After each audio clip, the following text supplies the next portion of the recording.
हाँ, तो आज आपका नया चैप्टर शुरू होने जा रहा है, सीक्वेंस एंड सीरीज, अनुक्रम तथा श्रेणी।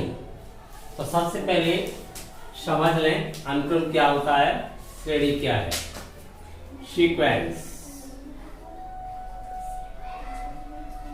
एंड सीरीज,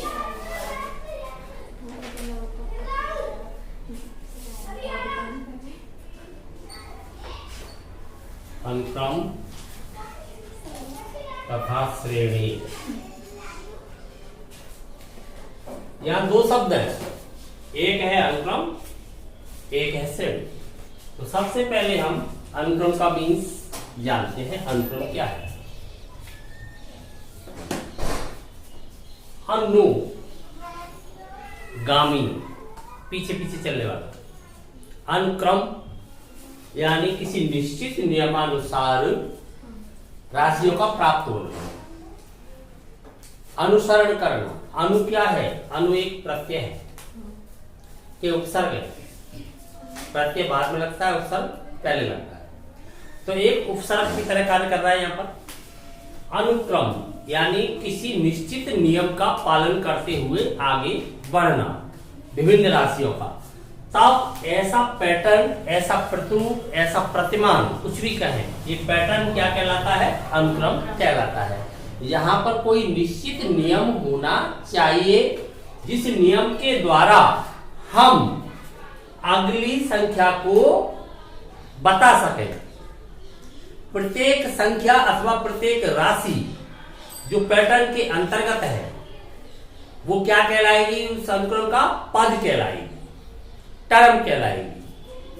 तो अनुक्रम राशियों का एक पैटर्न है, एक प्रतिरूप है जो एक निश्चित नियमानुसार लिखा जाना चाहिए। जैसे मैं एक क्रम यहां पर लिख रहा हूं, दो के बाद मैंने लिख दिया चार के बाद छह के बाद 8, और आगे तुमसे पूछ लिया कि अब कौन सी राशि आनी चाहिए। अगर मैं आगे बढ़ूं इसी क्रमानुसार तो कौन सी राशि लिखूं? 10। कैसे पता चल गया तुम्हें? पता तुम्हें इसलिए चल गया क्योंकि यहां पर कोई निश्चित नियम है जिसके अनुसार ये राशियां आगे बढ़ रही है। तो वो नियम क्या है? वो नियम है 2 की वृद्धि हो जाना। पिछले पद में 2 की वृद्धि हो जाती है तो अगला पद प्राप्त हो जाता है। तो अर्थात ये राशियों का जो संग्रह आपने किया है, कलेक्शन जो किया है, वो क्या कहलाएगा? ये प्रतिरूप एक अनुक्रम कहलाएगा। अगर ये अनुक्रम में नहीं होती तो आप अगली राशि को नहीं बता पाओ। समझ गए ना? तो राशियों का एक ऐसा क्रम जिसके अंतर्गत हम अगली राशि लिख सकें तो क्या कहलाता है? वो अनुक्रम कहलाता है। वो नियम कुछ भी हो सकता है वहां पर। तो अगली राशि आप लिख देंगे इस प्रकार से। मैंने यहां पर 3 डॉट लगा के इसे छोड़ दिया। तो प्रत्येक राशि इस अनुक्रम का पद कहलाएगी। तो बताइए इसमें कितने पद हैं? असंख्य। क्यों? एंडलेस का सिंबल होता है। 3 डॉट का मतलब होता है एंडलेस, अर्थात इसमें असीमित पद हो जाते हैं। तब अनुक्रम कैसा हो जाता है? अपरिमित। अपरिमित वो होता है जिसके अंदर पदों की संख्या असीमित होती है। परिमित वो होता है जिसके अंदर पदों की संख्या सीमित होती है। तो इस समय पदों की संख्या असीमित की ओर हो गई है। असीमित हो गई है तो कैसा कहलाएगा? अपरिमित कहलाएगा। एक कैसा हो जाएगा? अपरिमित, इनफाइनाइट सीक्वेंस हो जाएगा। ठीक है। दूसरा लिखूं मैं अनुक्रम, जैसे प्राकृत संख्याओं के लिए मैंने लिख दिया 1 2 3। बता सकते हो आगे क्या आएगा? एक बढ़ रहा है, 4 आएगा। और मैंने 4 पे इसे फुल स्टॉप बंद कर दिया। तब ये अनुक्रम तो है, परंतु इसके अंतर्गत पदों की संख्या क्या है? सीमित है, निश्चित संख्या है, काउंटेबल नंबर है, गिन सकते हैं, 4 ही पद है। तो ये कैसा अनुक्रम कहलाएगा? परिमित, फाइनाइट सीक्वेंस हो जाएगा। तो अनुक्रम 2 भागों में बटेगा, एक परिमित, एक अपरिमित।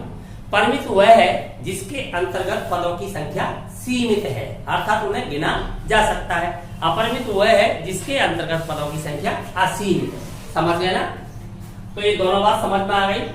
अनुक्रम भी समझ में आ गया। अनुक्रम क्या है? किसी निश्चित नियमानुसार राशियों का संग्रह किया जाए तो तो वो प्रतिरूप ही क्या कहलाता है? अनुक्रम कहलाता है, सीक्वेंस कहलाता है। अब बात आती है श्रेणी की, सीरीज।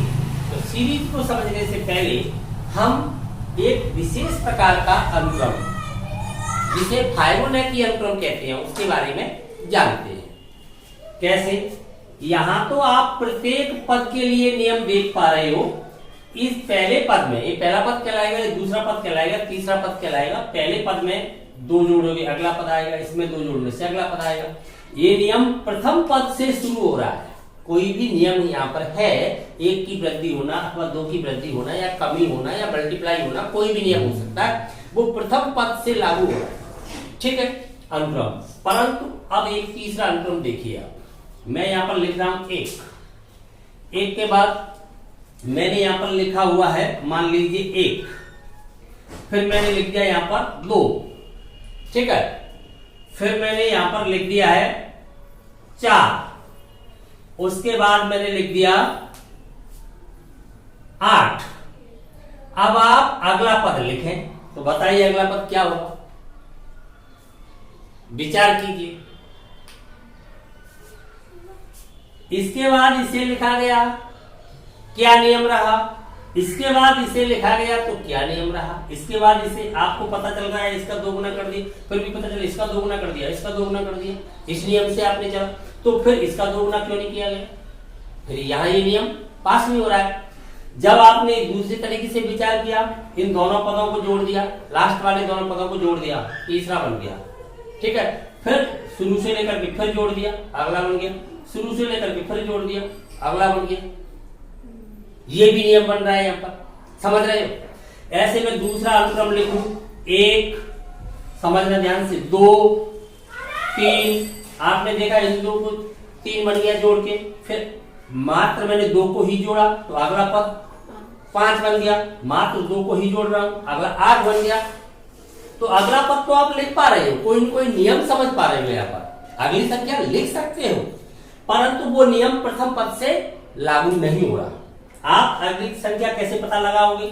आपने देखा पिछले दोनों पद जोड़ के अगला पद आता है, पिछले दोनों पदों का योग अगला पद हो जाता है, पिछले दोनों पदों का योग अगला पद हो जाता है, परंतु यहाँ प्रथम पद के लिए वो नियम लागू नहीं है। या मान लो प्रथम पद छूट जाए, दूसरा छूट जाए, 1 पद छूट सकता है, 2 छूट सकते हैं, 3 छूट सकते हैं, बाकी पदों के लिए कोई निश्चित नियम वहां पर आपको प्राप्त हो जाता है।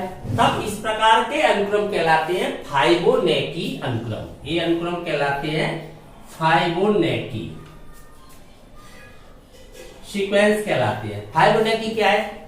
फाइबोनैची मैथमेटिशियन थे, एक गणितज्ञ थे, तो उनके नाम से इन अनुक्रम को जाना गया है, क्योंकि अनुक्रमों पर सबसे पहले जो रिसर्च की थी, जो अनुक्रम अस्तित्व में आए, वो किसके द्वारा आए? फाइबोनैची के द्वारा। तो फाइबोनैची ने अनुक्रमों को 2 भागों में बांट दिया।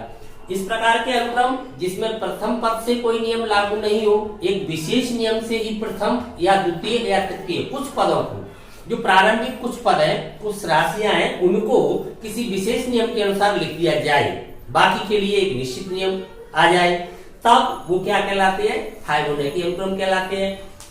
बाकी जो अनुक्रम है उनके अंतर्गत प्रथम पद से ही नियम शुरू हो जाता है, तो उन अनुक्रमों से हमें क्या प्राप्त होंगी? सीरीज, श्रेणी प्राप्त होगी। अब श्रेणी और अनुक्रम में क्या अंतर है? अनुक्रम का ही दूसरा रूप श्रेणी है, अनुक्रम का ही दूसरा रूप श्रेणी है, परंतु कैसे है? जैसे यहाँ पर अनुक्रम के पद मैंने किससे अलग किए हैं? कॉमा द्वारा। कॉमा द्वारा अलग करके लिखूंगा तब तो वो कहलाएगा सीक्वेंस। अगर मैं इनको ऐसे लिख दूं, इन्हीं पदों को इस प्रकार से लिख दूं, 2 + 4 + 6 + 8 + अप टू सो ऑन, ऐसे कर दूं, तो ये किसका रूप हो जाएगा? श्रेणी का। तो ये कहलाएगी आपकी श्रेणी, सीरीज कहलाएगी। तो सीरीज अनुक्रम में क्या अंतर है? प्रत्येक अनुक्रम के संगत सीरीज होगी, प्रत्येक सीरीज के लिए कोई न कोई अनुक्रम अवश्य रहा होगा, क्योंकि अनुक्रम के पदों से ही हमें क्या प्राप्त होती है? सीरीज प्राप्त होती है। अंतर केवल प्रारूप में है, अंतर किसमें है? केवल उसके प्रारूप में। रूप और प्रारूप में क्या अंतर होता है? प्रारूप होता है फॉर्म, शेप होता है रूप, और साइज आकार होता है। 3 शब्द हैं आपके सामने, शेप, साइज, फॉर्म। फॉर्म भरते हो आप 10th क्लास में बोर्ड का फॉर्म भरा, 12th में भी भरो, कोई भी फॉर्म भरो। तो फॉर्म 10th के बच्चे भरते हैं, 10th के बच्चे तो बहुत होते हैं, फॉर्म सबको एक ही दे दिया जाता है, एक ही तरीके का फॉर्म दे दिया जाता है। तो क्या है वो? प्रारूप है। प्रारूप वो होता है जो, हाँ, उसमें अपने डाटा अलग अलग हो जाते हैं, बल्कि प्रारूप नहीं बदलता, वो तो प्रारूप है। जबकि शेप सेम नहीं हो सकता, शेप रूप है तो अलग अलग बच्चों का अलग अलग ही होगा। लेकिन प्रारूप क्या होता है? वह डाटा बदल जाती है, लेकिन प्रारूप सेम हो सकता है। तो प्रारूप है केवल क्या, या कॉमा द्वारा अलग किए जाए तो तब तो कहलाएगा वो सीक्वेंस, और जब उन्हें योग से अलग कर दिया जाए, उनके मध्य, पदों के मध्य क्या लगा दिया जाए? योग का चिन्ह लगा दिया जाए, यानी एडिशन साइन दे दिया जाए, तब वो क्या हो जाता है? सीरीज में कन्वर्ट हो जाता है। तो अर्थात हमने सीक्वेंस का अध्ययन कर लिया तो सीरीज का अध्ययन हो जाएगा, क्योंकि केवल प्रारूप में ही अंतर है। समझ गए दोनों बात? लेकिन अब तीसरी बात है प्रोग्रेशन, उसको समझे। उसे कहते हैं हिंदी में श्रेणी। यहां क्या बना हुआ है? ढक्कन ढा, ढक्कन वाला ढा। यहां क्या बना हुआ है? अणा। तो हिंदी में समझ में नहीं आता है, कहने में एक जैसा लगता है, श्रेणी श्रेणी, कोई खास अंतर नहीं, बच्चा समझ भी नहीं पाता है कि क्या बोला जा रहा है, श्रेणी श्रेणी। लेकिन इंग्लिश क्लियर कर देगी, ये होती है प्रोग्रेशन, ये होती है प्रोग्रेशन, और ये होती है सीरीज। समझना ध्यान से। ये आपको बीएससी सेकेंड ईयर में मिलेगी पढ़ने के लिए, जब आप वास्तविक विश्लेषण पढ़ोगे, वहां रियल एनालिसिस पढ़ोगे, तब उसके अंतर्गत 2 प्रकार की श्रेणी, ये 2 प्रकार की आएंगी। एक होगी आपकी कॉनकेव, एक होगी कॉन्वेक्स, एक आपकी अपसारी और एक अभिसारी, 2 मिल जाएंगी आपको। तो दोनों का अध्ययन वहां करना है, तो हमें सीरीज का अध्ययन नहीं करना है अपने स्तर पर, केवल आपको जानकारी देके छोड़ दी जाएगी। अध्ययन करना है प्रोग्रेशन का। इनका अध्ययन आपने कक्षा 8 में भी किया है, बिल्कुल। वहां पर आपने पढ़ा है समांतर श्रेणी, गुणोत्तर श्रेणी, उनके मध्य समांतर माध्य भी देखा है, गुणोत्तर माध्य भी देखा है। तो वहां पर ये प्रोग्रेशन का अध्ययन किया है आपने। प्रोग्रेशन ही अब पढ़ोगे, सीरीज नहीं पढ़ोगे। तो सीरीज क्या है?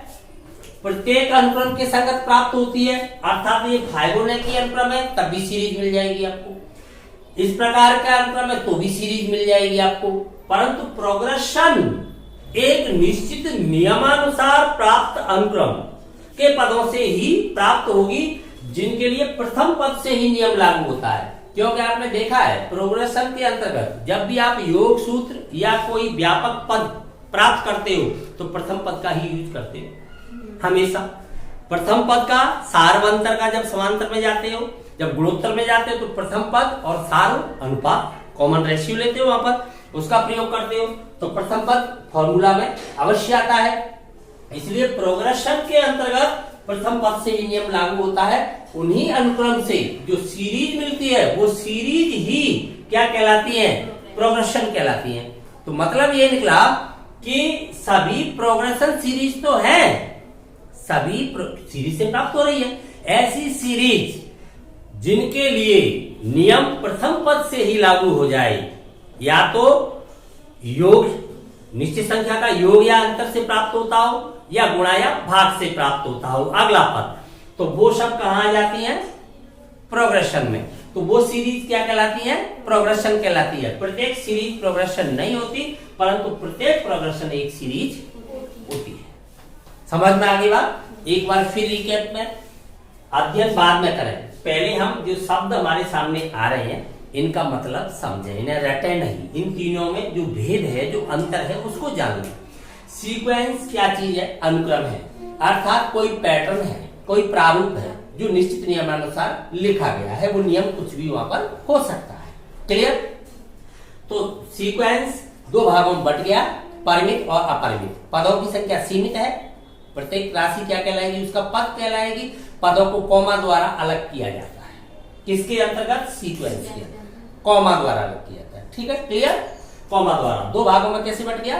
पदों की संख्या सीमित होने पर कैसा हो गया? परिमित, असीमित होने पर कैसा हो गया? अपरिमित। ये बात तो सीक्वेंस की फिनिश हो जाती है। सीक्वेंस के पदों के अंतर्गत जो कॉमा है उसको अगर योग के रूप में व्यक्त कर दिया जाए, कॉमा के स्थान पर प्लस का प्रयोग कर दिया जाए, तब वो क्या बन जाती है? सीरीज। सीरीज अवश्य बन जाती है, ये प्रारूप है सीरीज का। परंतु वो प्रोग्रेशन है या नहीं है, कोई गारंटी नहीं है। प्रोग्रेशन तब होगी जब या तो किसी निश्चित संख्या का योग या अंतर से बढ़ा जाए, या फिर गुणा या भाग से बढ़ाया जाए, तभी कहलाएगी प्रोग्रेशन। क्या कहलाएगी? श्रेणी। तो हिंदी में इस प्रकार से लिखा है तो अंतर करना थोड़ा टिपिकल है, लेकिन इंग्लिश तो अलग अलग बोल रही है। प्रोग्रेशन है, इस सीरीज है। तो आपसे एक क्वेश्चन कर दिया जाए अब एट लास्ट, क्या प्रत्येक सीरीज एक प्रोग्रेशन है? आवश्यक नहीं, आवश्यक नहीं। क्या प्रत्येक सीरीज के लिए एक सीक्वेंस यानी अनुक्रम का अस्तित्व है? यस। अनुक्रम से के प्रारूप को ही तो बदला जाता है, तभी तो सीरीज में कन्वर्ट हो जाती है। तो प्रत्येक सीरीज के लिए कोई अनुक्रम अवश्य रहा होगा, और प्रत्येक अनुक्रम के संगत एक सीरीज अवश्य रहती है। समझ गए ना? लेकिन प्रत्येक अनुक्रम के संगत एक प्रोग्रेशन नहीं हो सकती। क्लियर होगी बात? तो प्रोग्रेशन में एक विशेष नियम है। वो विशेष नियम क्या है? या तो योग अंतर से पद आगे बढ़ते हो, या फिर गुणा एवं भाग से बढ़ते हो। और जो नियम है वो कहां से लगना चाहिए? प्रथम पद से ही स्टार्ट हो जाना चाहिए, प्रथम पद से शुरू हो जाना चाहिए, तभी प्रोग्रेशन होगी। सीरीज के अंतर्गत नियम भले ही एक पद, दो पद, तीन पद, कुछ पदों को छोड़ने के बाद शुरू हो सकता है। कुछ पद ऐसे भी हो सकते हैं जो उस निश्चित नियम का पालन नहीं करते हो। जैसे हम यहाँ पर देख पा रहे हैं, ये कैसे प्राप्त हुआ? पहला पद हमें पता ही नहीं चल पा रहा है। दूसरा पद कैसे प्राप्त हुआ? हमें पता ही नहीं चल पा रहा है। तीसरे पद से हमें पता चला इन दोनों को जोड़ के ये आ जाता है, इन दोनों को जोड़ के अगला आ जाता है, इन दोनों को जोड़ के अगला आ जाता है। लेकिन ये दो पद कैसे आए हैं ये हमें पता नहीं चल पा रहा। परंतु यहां हम देख रहे हैं हमें पता चल पा रहा है, पहले पद से ही नियम लागू हो गया, दो जोड़ने से आगे बढ़ रहे हैं। क्लियर? समझ में आ गई पूरी बात? तो ये इनमें अंतर है। तो अध्ययन जो हमें करना है वो किसका करना है? प्रोग्रेशन का, सीक्वेंस के संगत। तो सबसे पहले हमें सीक्वेंस मिलेगा। सीक्वेंस का व्यापक पद हमसे पूछा जाए। एनवा पद ही व्यापक पद होता है, वो पद व्यापक पद होता है जिसमें हम कोई भी नंबर एन के स्थान पर लगा दें तो वही पद हमें प्राप्त हो जाएगा। तो यहां पर आपको जो 9.1 एक्सरसाइज पहले होगी उसमें केवल यही जानकारी दी गई है कि इसके व्यापक पद लिखेंगे। तो मान लीजिए पहला पद है term of 1, term of 2, term of 3, ऐसे टर्म ऑफ 4, ऐसे बढ़ते जाएंगे। तो एट लास्ट इसमें एक मिलेगा टर्म ऑफ एन। क्या मिलेगा? Term of n. तो टर्म ऑफ एन ही इसका व्यापक पद होगा। आपने कक्षा 8 में देखा है व्यापक पद को आप ए ऑफ एन से भी मानते आए हो, ए ऑफ एन भी मानते हो, पहले पद को ए से मानते हो। ए ऑफ एन दिया या इसी को हमने टर्म ऑफ एन कहा है। बात देखिए है, टर्म मीन्स होता है पद, इसलिए इसे हम टी ऑफ एन भी लिख सकते हैं। क्लियर?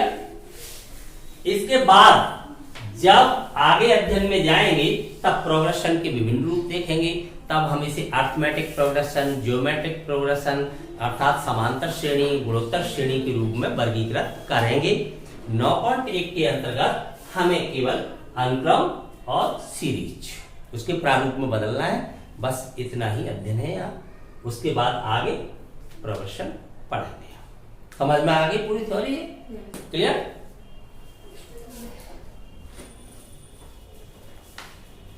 हाँ, तो एक बात समझिए इसे फिर। अनुक्रम क्या है? राशियों का ऐसा प्रतिरूप जिसके क्रमागत पद किसी निश्चित नियमानुसार प्राप्त होते हो तथा पदों को अर्धविराम यानी कॉमा द्वारा अलग किया गया हो, एक अनुक्रम कहलाता है। तो अर्थात एक राशियों का एक क्रम है ये, ठीक है। परिमित एवं अपरिमित अनुक्रम कितने भागों में बढ़ गया अनुक्रम? 2 भागों में।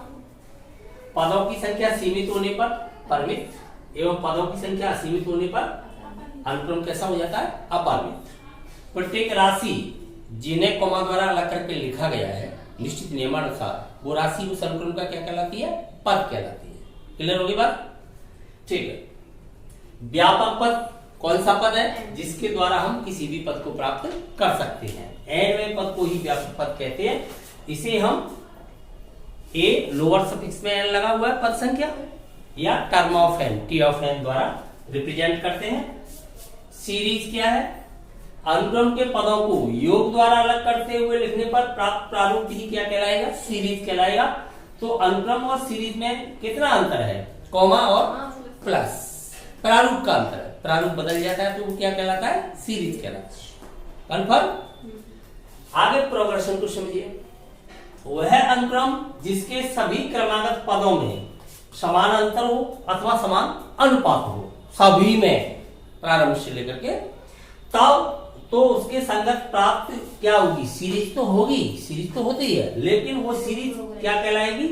प्रोग्रेशन कहलाएगी, श्रेणी कहलाएगी। समझ में आ गई बात? क्या अंतर है?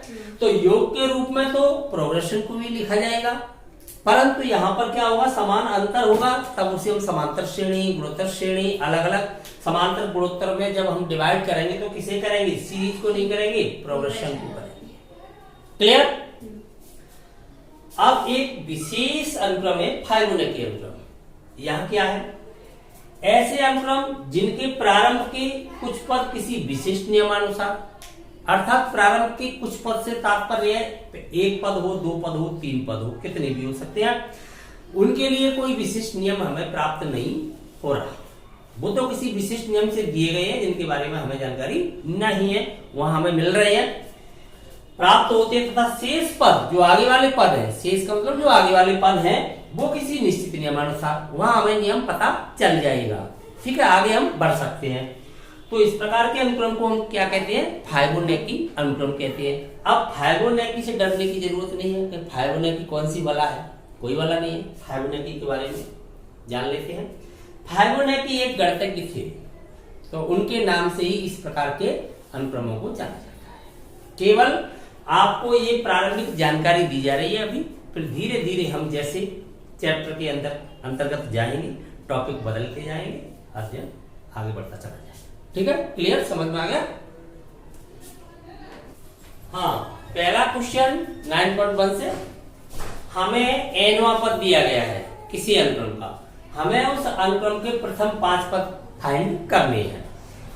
nवां पद कौन सा पद होता है? व्यापक पद होता है, जिसके अंतर्गत हम n का जो भी नंबर लगाएंगे वही पद संख्या प्राप्त हो जाएगी। तो n = 1 2 3 up to 5 अलग अलग फाइंड करें। तो देखिए फाइंड करते हैं। A1 इसका मतलब पहला पद, प्रथम पद। क्लियर? लगाइए n = 1 1 + 2 क्या फाइंड हुआ? 3 3 × 1 3 हो गया। फिर हमें दूसरा पद 2 लगाइए अपने स्थान पर, 2 2 + 2 कितना हो गया? 4 दूनी 8। तीसरा पद 3 लगाएंगे, 3 + 2 5 गुणा किससे हो रहा है? 3 से, कितना हो जाएगा?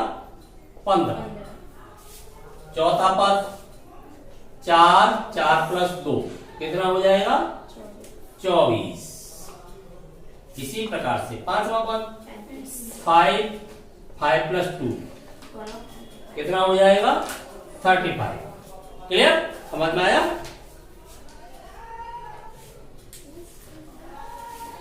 कब तक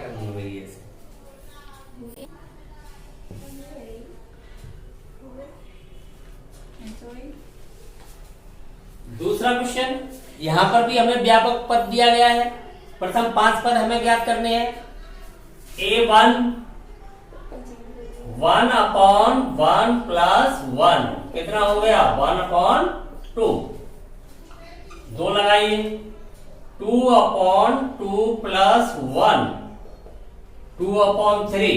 अब तो तुम सीधा ही देख रहे हो, पद संख्या से नीचे एक ज्यादा हो जाता है, तो तीसरा पद क्या आ जाना चाहिए, सीधा लिख दे, समझ ही रहे हो, 3/4। इसी प्रकार से चौथा पद क्या आ जाएगा आपका 4/5। पांचवा पद क्या आ जाएगा 5/6। क्लियर? बैठे रहता, एडिट में दिक्कत आते बच्चे बार बार। क्वेश्चन नंबर 7, यहाँ पर भी व्यापक पद प्राप्त हो रहा है, हमें 17वां और 24वां पद चाहिए, तो एन यूकल क्या लगाएंगे हम 17, तो 4 इंटू 17 माइनस 3, 17 चौके 68 माइनस 3, तो कितना आ जाएगा 65। फिर हमें 24वां पद चाहिए, तो यहाँ पर 4 इंटू 24 माइनस 3, 24 चौके 96 माइनस 3, कितना रह जाएगा 93। क्लियर?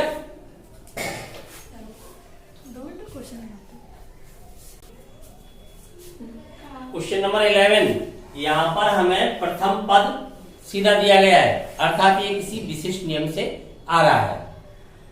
अगले पद है वो इस नियम से आ रहा है, उनके लिए हमें व्यापक पद दिया गया है। ठीक है, ये व्यापक पद एन युगल 1 के लिए कार्य नहीं करेगा, क्योंकि यहाँ पर कह दिया गया है जो व्यापक पद है वो फॉर ऑल यानी सभी के लिए, फॉर ऑल, ये फॉर ऑल का साइन होता है मैथमेटिक्स में, इसे फॉर ऑल का साइन कहते हैं, सभी के लिए।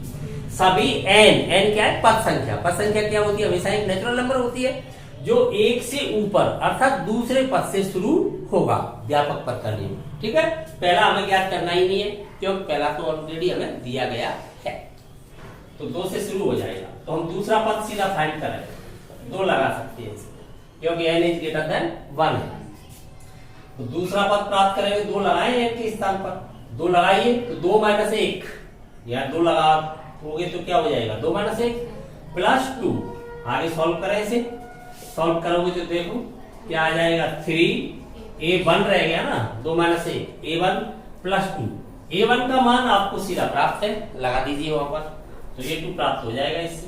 दूसरा पद a2 इक्वल पहले पद का 3 गुना होकर के 2 जोड़ दिया जाता है, समझ में आ गई अब बात, तो 3 इंटू इसका मान क्या दिया है a1 का 3 प्लस 2, टोटल क्या आ गया है 11 आ गया, 9 और 2।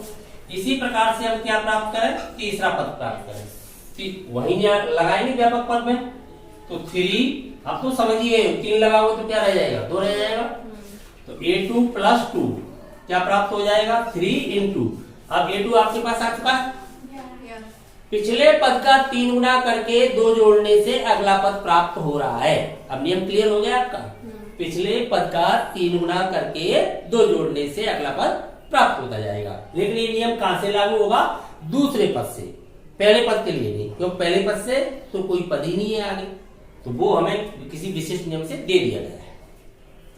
ठीक है, 3 इंटू a2 का मान क्या है 11 प्लस 2 33 और 2 कितना हो गया 35।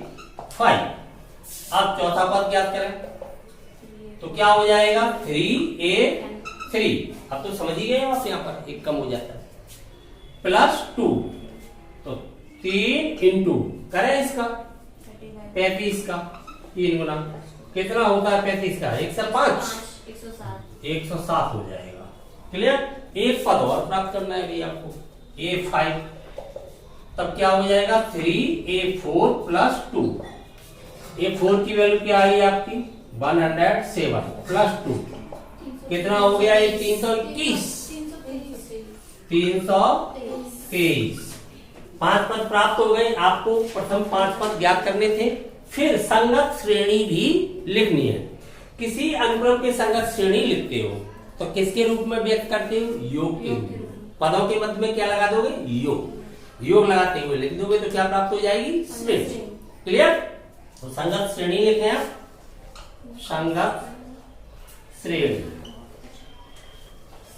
चलिए, तो सीरीज आपकी क्या हो जाएगी, पहला पद से लिखोगे 3 है, मैं पहले चाहो तो a1 plus a2 plus a3 या वैल्यू लगा दूं, सीधी उसकी वैल्यू लगा दूं, तो 3 प्लस क्या आया है उसके बाद दूसरा पद 11 प्लस 35 प्लस 160 प्लस 323। कैसी श्रेणी है ये? परिमित। क्यों?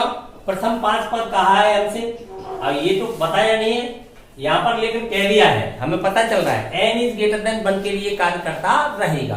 तो कैसी हो जाएगी? अपरिमित, क्योंकि n इज ग्रेटर देन 1। तो श्रेणी के रूप में लिखना है, तो आप इसे ऐसे करके भी छोड़ सकते हो। क्लियर? परिमित प्राप्त हो रही है। अपरिमित n इज ग्रेटर देन 1।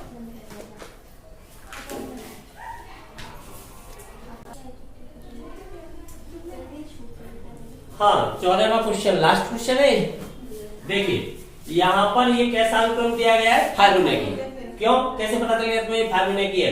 कि इसका पहला और दूसरा पद किसी विशिष्ट नियम के द्वारा आ रहे हैं। जो नियम व्यापक पद प्राप्त हो रहा है वो कौन से पद से शुरू होगा? तीसरे पद से, n इज ग्रेटर देन 2, अर्थात तीसरे पद से शुरू हो जाएगा। तो हमें दो पद तो ज्ञात करने ही नहीं है यहाँ पर ऑलरेडी। हमें इस राशि का मान ज्ञात करना है। जो भी फैक्टर है, अनुपात दिया गया है, एक पद संख्या ज्यादा है ऊपर, नीचे एक पद संख्या कम है। तो ये हमें फाइंड करना है। कहां तक फाइंड करना है? जब n इक्वल 5, 1 2 3 4 अप टू 5। चलो प्राप्त करें। a 1 लगाए यहाँ पर, पहले 1 से शुरू हो गई। 1 प्लस 1 अपॉन a1, क्यों? n इक्वल 1 2 3 4 5, 1 लिया। प्राप्त करेंगे तो ऊपर क्या हो जाएगा? a2, नीचे a1। दोनों की वैल्यू क्या प्राप्त हो रही है? 1। तो 1 अपॉन 1 क्या आ गया? 1। फिर प्राप्त करें a2 प्लस 1, 2 लगाए, नीचे आएगा a2, ऊपर क्या हो जाएगा? a3 upon a2। अब प्राप्त करोगे तो देखिए a3 के लिए ये सिस्टम अप्लाई हो जाएगा। a2 तो आपको प्राप्त हो रहा है, लेकिन a3 के लिए n इज ग्रेटर देन 2, यहां से प्राप्त करना पड़ेगा। तो a3 का मान यहां पर लगाएंगे, तो a3 का मान यहां से क्या प्राप्त हो जाएगा? देखो a3 माइनस 1, यहीं से तो लेना पड़ेगा a3। तो a2 हो जाएगा, a2 प्लस ये क्या हो जाएगा? a1।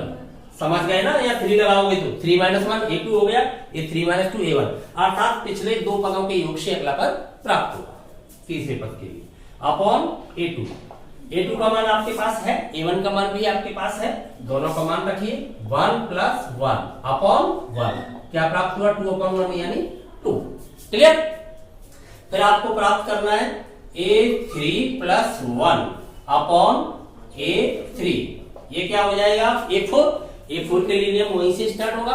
यहां पर मान लगाओगे तो ये हो जाएगा 3, ये हो जाएगा पर 2, तो ये हो जाएगा a3 प्लस a2 अपॉन नीचे चल रहा है आपका a3। ये पिछला पद जुड़ के बनता है अगला पद।